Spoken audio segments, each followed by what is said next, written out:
wisdom, prudentia, justice, justitia, temperance, temperantia, courage. fortitudo. Applying ancient philosophy to modern life, this is the Sunday Stoic. Bow, bow. Zeus! Shannon, Skylar, thank you so much for joining as patrons. I really appreciate your support. Folks like Zeus, Shannon, and Skylar are awesome because they help keep this show going by helping to support it financially on patreon.com. So what do they get for doing that? Well, a great feeling for helping to keep this show alive. That's the most important one, right? And also, I have little rewards like stickers and magnets, and you can have one-on-one chats with me. You can listen to some of the early episodes that I've taken off the interweb, and you can join me with on chats about Stoic readings and things like that. So you can check it out at www.patreon.com/SundayStoic. This week, I wanted to talk a bit about obedience. I've done an episode on this in the past, but it's actually a really good read. I recommend you check it out. It's Musoinius Rufus. You can actually get it a pretty easy to read version online because it's in the public domain. But I'm going to do a reading from part of that today and a little bit from Epictetus. So we're going to talk about obedience. When do we obey? When do we disobey? And what does that mean? And we'll dig into that just a little bit this week.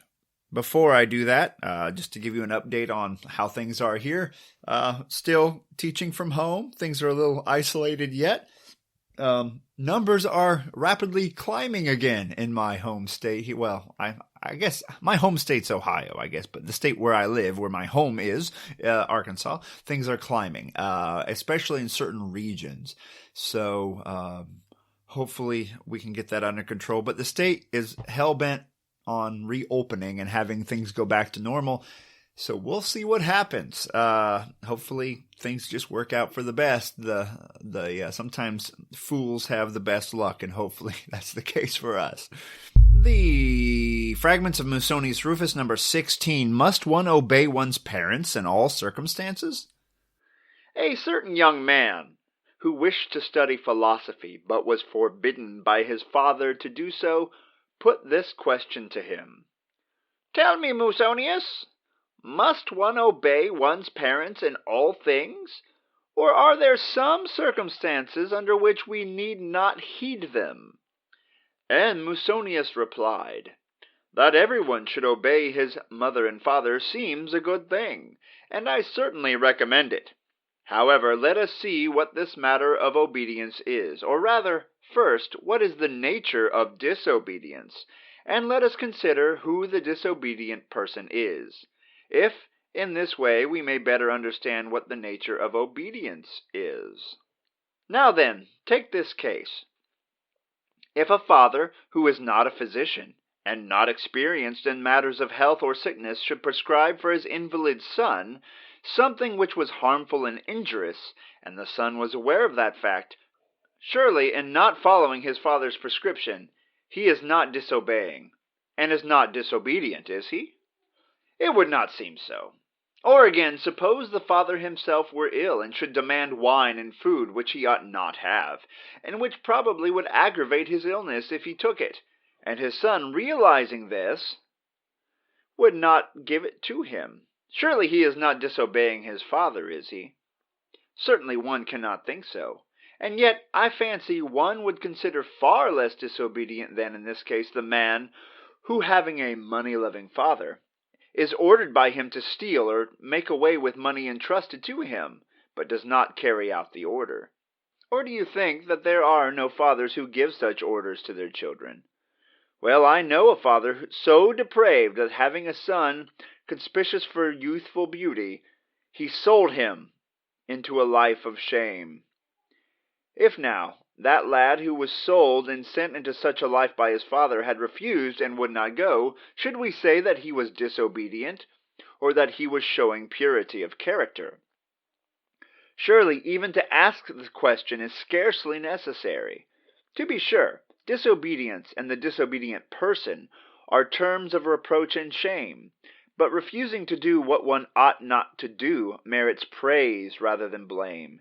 Therefore, whether one's father or the archon or even the tyrant orders something wrong and unjust or shameful, and one does not carry out the order, he is in no way disobeying insomuch as he does not wrong, nor fails of doing right. He only disobeys who disregards and refuses to carry out good and honorable and useful orders. Such is the disobedient man. The Discourses of Epictetus, Book 1, Chapter 2, How a Man on Every Occasion Can Maintain His Proper Character. Priscus Helvidius also saw this, and acted conformably. For when Vespasian sent and commanded him not to go into the Senate, he replied, "It is in your power not to allow me to be a member of the Senate, but so long as I am, I must go in." "Well, go in," says the emperor, "but say nothing." "Do not ask my opinion, and I will be silent." "But I must ask your opinion." "And I must say what I think right." "But if you do, I shall put you to death." "When then did I tell you that I am immortal? You will do your part, and I will do mine.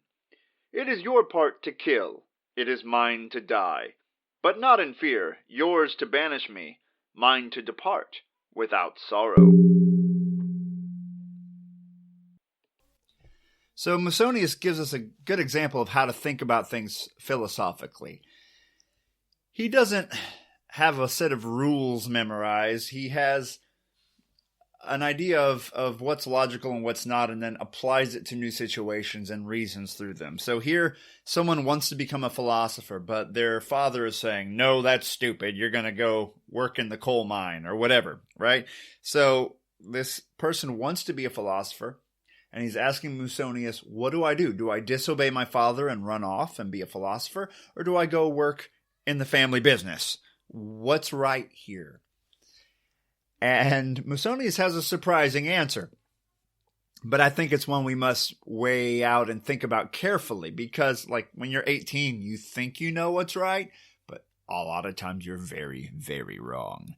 But Musoinius says that we should start by looking at what disobedience actually is. So let's start with an example of medicine.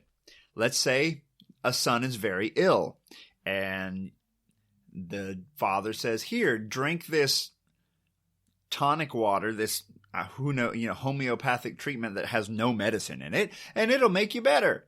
And the son's like, "No, that's stupid." Or the dad says, "Here, I'm not going to vaccinate you because I think vaccines are bad." And the son says, "I'm getting a vaccine. That's stupid." Is that disobedience? Musoinius says no, because what the father wants is based on what the father understands and knows, and the father is not a physician in this case. The father is just a person who has lots of flaws.